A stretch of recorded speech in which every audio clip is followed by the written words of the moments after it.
perkenalkan nama saya Diasi Dewi Yulianti dari kelompok 2 Stasi kelas 3B Sarjana Keperawatan. Nah, di sini saya akan melakukan tindakan konseling KB. Nah, untuk tujuan konseling KB sendiri yaitu untuk menambah wawasan, juga merubah perilaku individu dan kelompok menjadi lebih sehat. Nah, kemudian adapun anamnesa yang dikaji yaitu yang pertama riwayat melahirkan, yang kedua riwayat menikah, yang ketiga riwayat KB, yang keempat riwayat kesehatan. Waalaikumsalam. Ibu silakan duduk, Bu. Makasih sus. Ya, Ibu sebelumnya perkenalkan ya, nama saya Diasi Dewi Yulianti. Saya bertugas dari pukul 7 sampai pukul 2 siang. Nah, Ibu kira-kira apakah ada yang bisa saya bantu? Ya sus, tujuan saya kesini saya ingin berkonsultasi mengenai KB. Ingin konsultasi ya, Bu. Nah, Ibu sudah benar ya, sudah tepat datang ke klinik ini untuk berkonsultasi mengenai KB. Nah, ini sebelumnya mohon maaf Bu, ini dengan Ibu siapa? Bu Dede sus. Bu Dede ya, saya catat dulu ya, Bu. Ya, Usianya berapa tahun, Bu? 25 tahun sus. 25 tahun. Apakah Ibu sudah pernah memiliki anak? Sudah sus, satu. Satu ya. Untuk riwayat menikah, ini apakah pernikahan pertama kali, Bu? Iya, yang pertama. Nah, kemudian sebelumnya Ibu apakah sudah pernah memakai KB sebelumnya? Belum pernah sus. Belum pernah ya, Bu. Lalu, apakah Ibu mempunyai riwayat penyakit misalnya seperti hipertensi, diabetes? Tidak ada sus. Tidak ada ya, Bu. Baik, Ibu, kalau begitu kita kontrak waktu terlebih dahulu ya. Iya.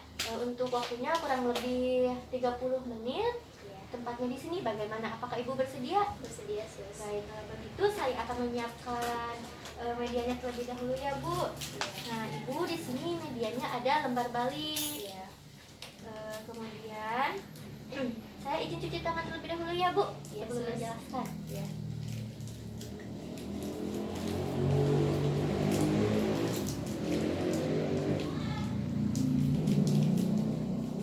Nah, Ibu, saya lanjutkan ya, Bu. Nah, sebelumnya saya ingin bertanya dulu ya kepada Ibu, apakah Ibu sudah tahu apa itu KB, Bu? Setahu saya KB itu keluarga berencana. Ya, benar sekali ya, Bu. KB itu keluarga berencana, yaitu program pemerintah untuk membuat keluarga sejahtera dengan meminimalisir angka kelahiran. Nah, Ibu, kemudian di sini saya akan menjelaskan terlebih dahulu jenis-jenis KB. Jenis-jenis KB itu ada KB hormonal, KB non hormonal, dan KB permanen.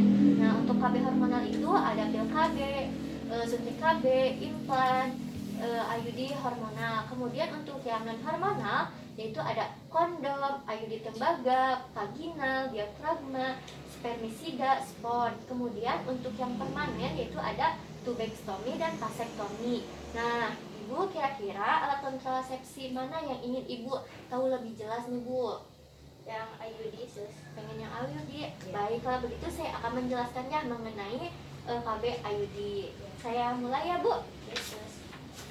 Nanti kalau Ibu ingin bertanya, Ibu silakan bertanya atau memotong pembicaraan saya ya. Misalnya kalau saya terlalu cepat, Ibu boleh menegur saya. Baik, Ibu, kita mulai di pengertian KB IUD ya, Bu. Yes sus. Nah, untuk KB IUD ini merupakan singkatan dari intrauterine device atau juga yang juga biasa disebut dengan KB spiral, Bu. Nah, IUD ini merupakan alat kontrasepsi berbahan plastik yang memiliki bentuk seperti huruf T. Nah, seperti di gambar ini, Bu. Nah, kemudian nanti bakal dipasang di rahim ibu untuk mencegah kehamilan. Nah, KB IUD ini dibagi menjadi dua, yaitu KB IUD hormonal dan KB IUD non hormonal. Nah, meskipun sama-sama KB IUD, tetapi kedua jenis KB spiral ini memiliki cara kerja yang berbeda dalam mencegah kehamilan. Nah, untuk pengertian, apakah ada yang ingin ditanyakan terlebih dahulu, Bu? Tidak ada sus. Cukup? Yes. Apakah saya terlalu cepat, Bu, menjelaskannya? Tidak sus. Baik, kalau begitu saya lanjutkan ya, Bu. Nah, baik, yang selanjutnya yaitu ada cara kerja KB IUD, Bu. Nah, yang pertama, untuk yang non hormonal nih, Bu, fungsinya yaitu untuk mencegah kehamilan dengan cara menghalangi sel sperma masuk ke dalam saluran antara rahim dengan indung telur. Nah, kemudian alat ini akan membuat sel sperma tidak bisa bertemu dengan sel telur untuk pembuahan. Nah, hasilnya nanti sel telur menjadi lebih sulit untuk dibuahi di dalam rahim. Nah, kemudian yang IUD hormonal yaitu nanti dapat menyebabkan lendir septik mengental dan membuat sperma kesulitan berenang di dalam rahim. Nah, IUD merupakan alat kontrasepsi yang mampu menipiskan dinding rahim yang seharusnya menebal saat pembuahan. Nah, nantinya akan menghentikan terjadinya pelepasan sel telur dan mencegah sel-sel sperma membuahi sel telur. Nah, jenis KB spiral ini juga dapat mengurangi aliran darah, Bu. Nah, untuk cara kerja, apakah ada yang ingin ditanyakan terlebih dahulu, Bu? Tidak ada, Sus. Baik, kalau begitu saya lanjut boleh? Boleh, Sus. Kita lanjut ya, Bu. Nah, di sini ada cara dan waktu pemasangan KB IUD, Bu. Nah, untuk caranya, nanti tenaga kesehatan akan memastikan dulu apakah ibu sedang dalam kondisi hamil atau tidak, Bu. Lalu nanti akan menginformasikan tahap-tahap pemasangan IUD itu seperti apa. Nanti selama proses pemasangan memang ada sedikit tidak nyaman, Bu. Dan ibu diperbolehkan juga untuk meminum obat reda nyeri setengah jam sebelumnya. Hal ini karena IUD harus dimasukkan nanti ke dalam rongga rahim. Sementara nanti kan jalur masuknya rahim itu membentuk seperti lorong yang sempit ya, Bu. Nah, jadi untuk itu nanti tenaga kesehatan menggunakan bantuan spekulum untuk menahan leher rahim agar tetap terbuka selama proses pemasangan IUD. Nah, proses ini hanya memakan waktu sekitar 5-10 menit, Bu. Nah, kemudian nanti IUD bisa dipasang kapan saja, Bu. Mau saat menstruasi maupun enggak ya, Bu. Nah, jika dipasang pada saat menstruasi, maka ibu dipastikan sudah tidak hamil. Kemudian pemasangan lebih mudah dan tidak terlalu nyeri jika dilakukan saat menstruasi. Karena pada saat menstruasi kondisi septik sedang terbuka, Bu. Nah, kalau kelebihan pemasangan sedang tidak menstruasi, nanti ibu dapat melihat apakah ada infeksi atau tidak. Nah, untuk cara dan waktu pemasangan, apakah ada yang ingin ditanyakan terlebih dahulu, Bu? Tidak ada, Sus. Tidak ada. Baik, kalau begitu saya lanjut, Bu, boleh? Boleh.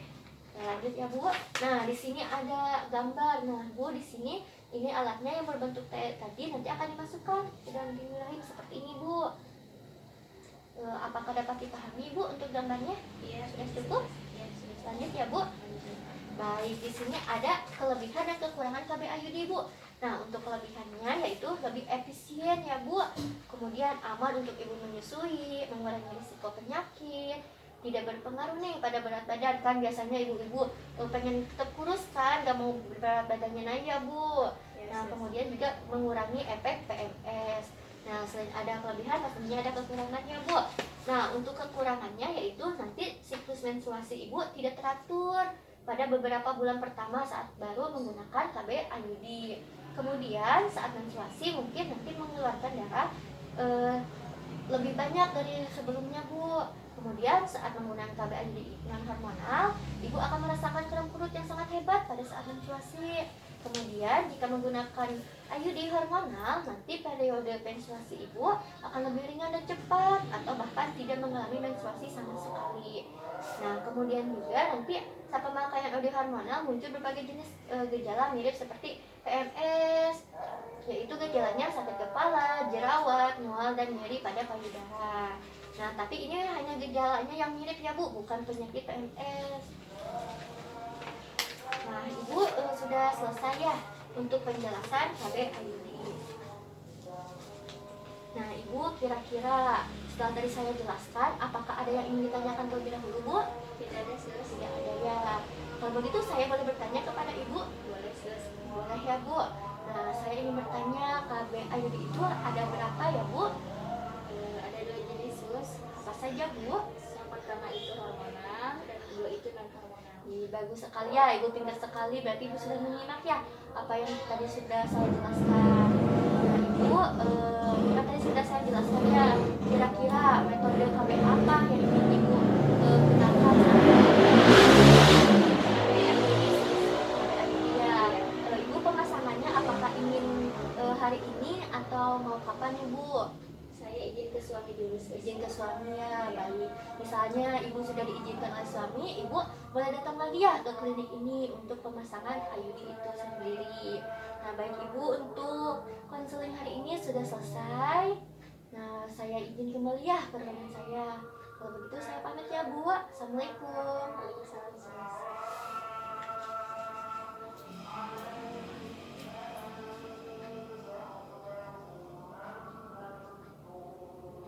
Saya permisi ya Bu. Iya, Sis. Mari.